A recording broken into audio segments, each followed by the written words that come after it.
పబ్లో కూలిన పైకప్పు, హిజ్రా సహా ముగ్గురు మృతి. పబ్లో మద్యమిచ్చే ప్రాంతంలోని పైకప్పు కూలిన ఘటనలో ఓ హిజ్రా సహా ముగ్గురు మృత్యువాత పడ్డారు. స్థానిక అల్వార్పేట సేమియర్స్ రోడ్డులో ఉన్న ఓ పబ్లో ఒకవైపు మద్యం సరఫరా చేసే బార్, మరో పక్క ఆహారం అందజేస్తుంటారు. ఈ పబ్ సమీపంలో మెట్రో రైల్ 2వ విడత సొరంగం తవ్వే పనులు జరుగుతున్నాయి. ఈ పబ్లో గురువారం రాత్రి యువకులు మొత్తం 30 మంది వరకు ఉన్నారు. ఆ సమయంలో హఠాత్తుగా మద్యం సరఫరా చేసే ప్రాంతంలోని పైకప్పు కూలిపడింది. ఈ ఘటనలో మద్యం బార్ ఉద్యోగి దిండుగల్కు చెందిన సైక్లోన్ రాజ్ 48, మణిపూర్కు చెందిన హిజ్రా లిల్లీ 24, మేక్స్ 25లు పైకప్పు శిథిలాల్లో చిక్కుకున్నారు. సమాచారం అందుకున్న మైలాపూర్, తేనాంపేట తదితర ప్రాంతాల నుంచి 3 వాహనాలతో అగ్నిమాపక సిబ్బంది అక్కడికి చేరుకొని శిథిలాలు తొలగించే పనులు చేపట్టారు. శిథిలాల తొలగింపు అనంతరం మృతి చెందిన ముగ్గురు మృతదేహాలను పోస్టుమార్టం నిమిత్తం రాయపేట ప్రభుత్వాసుపత్రికి తరలించారు. ఈ ఘటనపై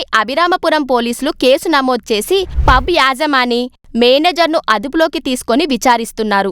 ఘటనా స్థలాన్ని corporation commission doctor J Radhakrishnan పరిశీలించి ఆ భవనానికి సీలు వేయాలని ఆదేశించారు. కాగా మెట్రో రైల్ పనులకు పబ్ పైకప్పు కూలిన ఘటనకు సంబంధం లేదని Chennai metro rail limited CMRL ప్రకటించింది. ఈ ప్రమాదానికి గల కారణాలు తెలుసుకునేందుకు నిపుణుల కమిటీ ఏర్పాట్లు చేసినట్లు నగర పోలీస్ శాఖ తూర్పు మండల డిప్యూటీ కమిషనర్ జి ధర్మరాజన్ తెలిపారు.